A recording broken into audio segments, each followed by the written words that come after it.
if there's water You trucks. can tell by... But the waterbus run anyway. It's suggested here that Or is this an additional stop?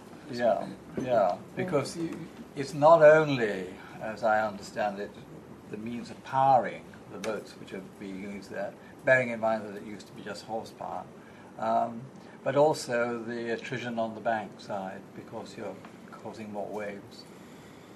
But it's your field, it's not mine. I just raised it as a question. I love the idea of reintroducing horse-drawn canal boats. I really do. That Competing would be with the cyclists. a big... do you know they're bigger? And the prams. Definitely bigger. I think there are restrictions in the licence. Every boat has to be licensed, and I think there are restrictions there about what sort of fuel you use, and I'm not familiar particularly with those sorts of details. The suggestion is that you'll be having more, that's what I agree. No, the suggestion I think probably would be the existing water buses which have the licence having one extra stop in one place and another. That would be all. Well, that's not what says here. No, but I think that's the reality. Three things I wanted, if I may quickly. First, the mooring. If it was on the side of Warwick Avenue at Browning Pool, that wouldn't be so difficult a place, even though it might not be as convenient for the pedestrians, in that you would be not near the houses if you do it up near Beecham Lodge End.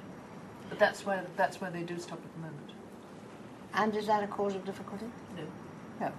No. Secondly, if you put enough narrowboats moored, you're really turning it into land, and the pedestrian path, if they're really enthusiastic gardeners, does remove the amount of space that prams, bicycles, and in more rural areas, fishing can take place. I think that's probably a management issue for British Waterways in terms of their land And as for pollution, I think you're quite right. There are various reasons for making a boat move, but there is now no crude effluent put into the waters because that law was passed 10 years ago. So I don't think that increased usage ought to pollute the air or the water. So I think that I have more hesitation than some about the permanency of moorings, because you can't have overnight moorings if they're all taken up by permanent moorings for visitors. I think it's so you need to to put it into proportion. But we want both. Promote a mix as well. Sorry. Leisure and residential.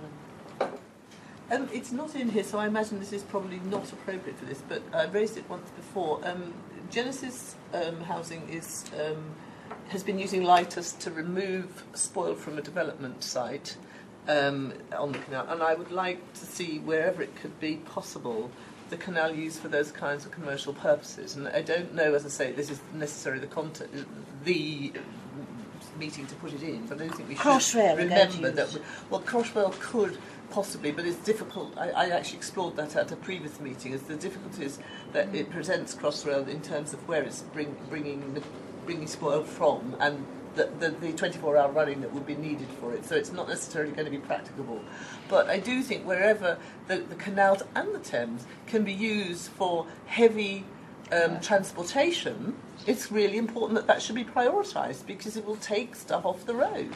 So are you proposing that when planning applications come to the City Council, that the LDF should say that the removal of spoil that we should be looking at should be wider than that? We always recommend that the feasibility of using water to move, say, deliveries and materials and anything with construction, but then also look at the possibility of, after the development's complete, so waste. If you had several developments who are making use of that, then there becomes more of a need, and it's much more viable than trying to force one development to do it, and deliveries of non-perishable goods and that sort of thing.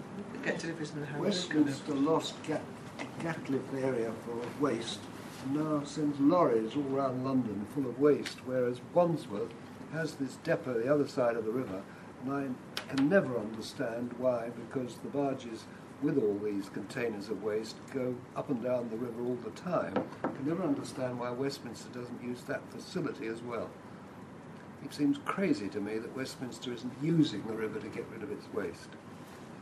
I think we do use the river, and I think a lot of the waste does go to Wandsworth, and that's actually one of the reasons why Well, it wasn't the originally. Gatliff Road was redeveloped, because there's another waste wharf and facility in close proximity. But we also take it to Nelson Mandela Way, don't we, in Southwark? I think there's a transfer. I mean, so it's a slightly wider issue than what we're discussing here, but it gets taken in. It's news to me. It was when It's Westminster stopped definitely the recording Gatliff as Road well from doing that in the first instance, when we're looking at applications, that particularly in the construction phase, when there's movement of large amounts of materials, obviously there's a waste and spoil coming off and recyclates coming off, but again there's also materials coming to the site that be explored as a first principle wherever possible.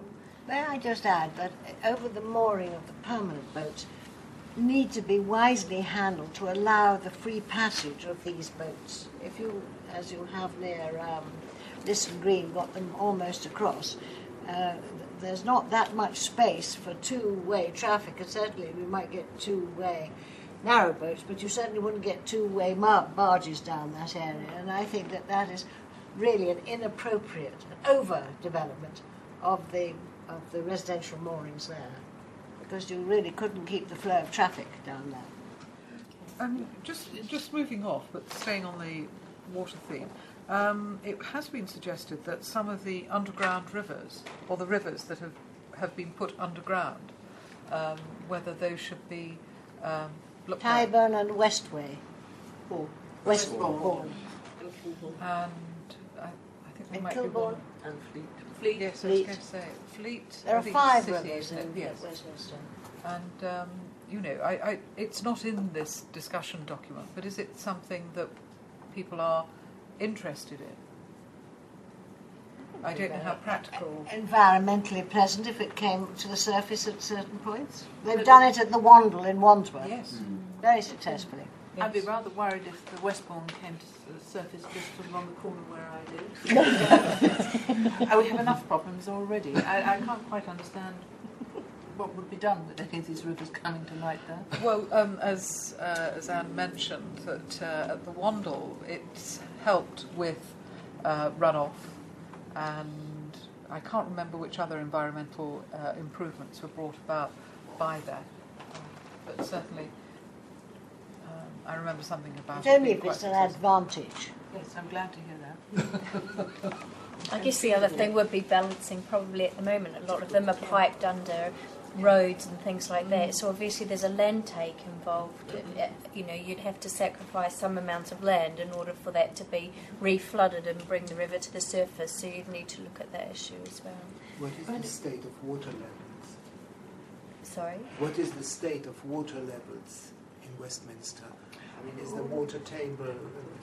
They've just sunk some well, a well, they're going to put a well at the Italian Garden in Hyde Park, aren't they? Is there some of the Royal Parks here? Because it can lead to subsidence if the water levels drop. That's absolutely true, yeah. And that would definitely have to be looked at.